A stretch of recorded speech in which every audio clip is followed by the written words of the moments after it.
This novel is now called the greatest love story of the 20th century. It began in terrible times for Europe and ended many years later, only with the death of Erich Maria Remarque. How did the writer meet actress Marlene Dietrich, and why did he love her all his life, but she never married him? Their meeting could be called a staged acquaintance, like in the movies, and even better. It was 1937. She, Marlene Dietrich, was the star who starred in Joseph von Sternberg's Blue Angel. She publicly rejected the Third Reich and planned to leave for the United States. He, Erich Maria Remarque, was a famous writer who had just presented the novel On the Western Front Without Change to the world. Remarque became persecuted at home in Germany, but the whole world talked about him as a talented writer and as a man who survived hell to tell what he was like from the inside. If not for some circumstances, Erich Maria could have won the Nobel Prize in Literature. Remarque lived in Switzerland, and his meeting with Dietrich took place in Venice. The same director Sternberg, whom the writer knew personally, was having lunch at a table with a blonde.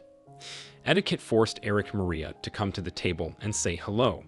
Sternberg immediately invited Remarque to join him and Marlene. After waiting for the lady's permission, Remarque sat down at the table.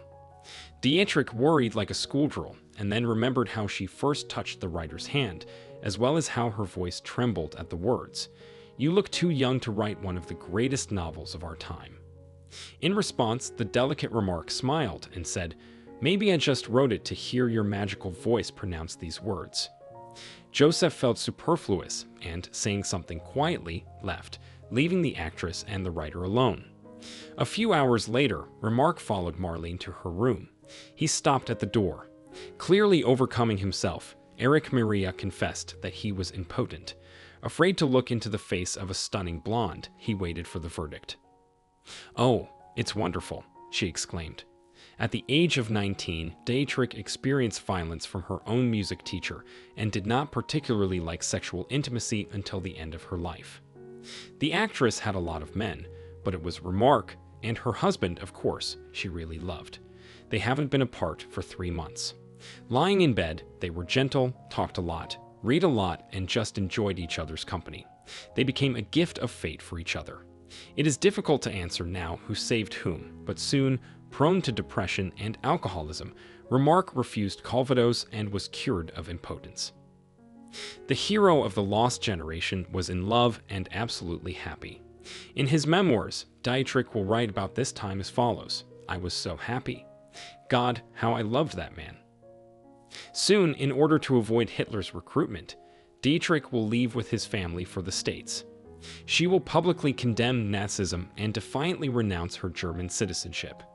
The master of propaganda, Minister Goebbels, came to America twice for Dietrich. He invited her to come back and shoot only in Germany in any genre. The fee was promised to be huge, from 200,000 marks per film. But Dietrich refused time after time. When they called her, she answered, "Goebbels, I don't know that," and applied for U.S. citizenship. But a strange thing happened.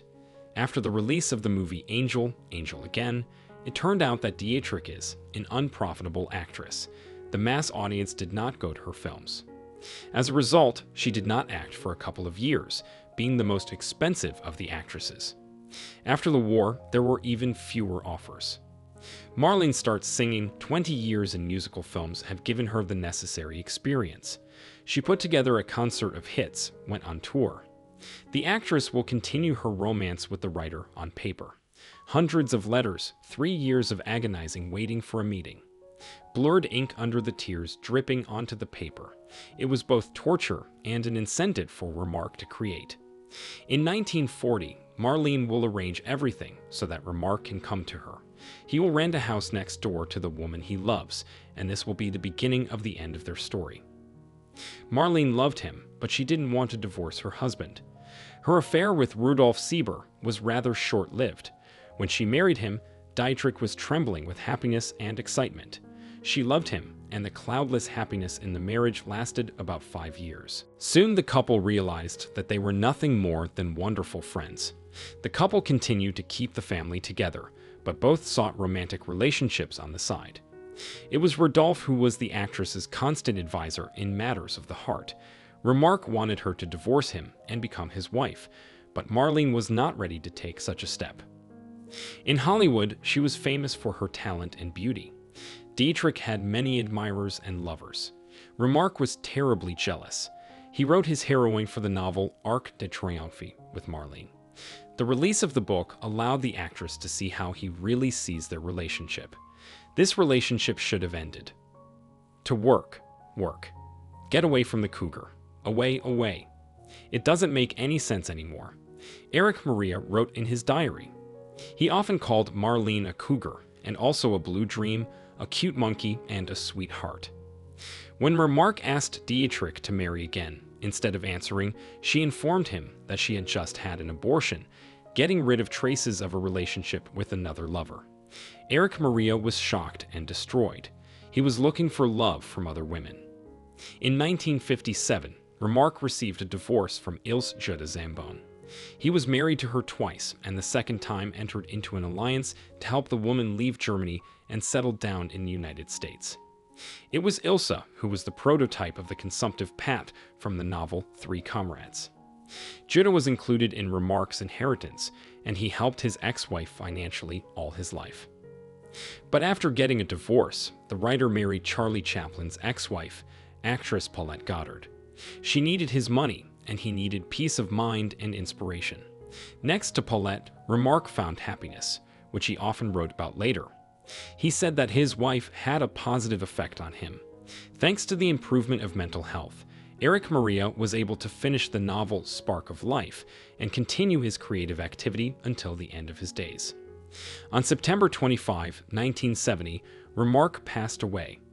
A week before that, Dietrich would write him a letter that he would not have time to receive.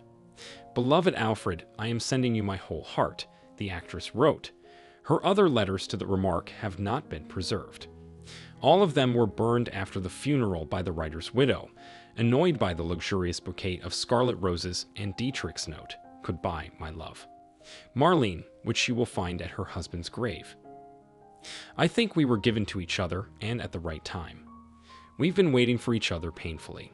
We had too much of the past and absolutely no future," Dietrich recalled about the connection with the Remarque.